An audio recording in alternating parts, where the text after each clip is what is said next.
расскажу про своего прадедушку. Его зовут Иванов Факей Гаврилович.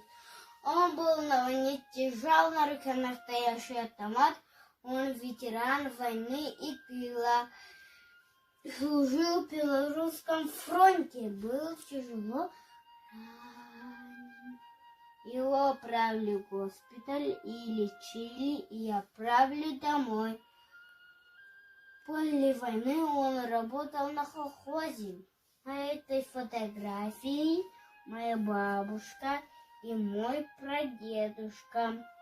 Я горжусь своим прадедушкой. На поленьях смола, как слеза, и поет мне в землянке гармонь про улыбку твою и глаза.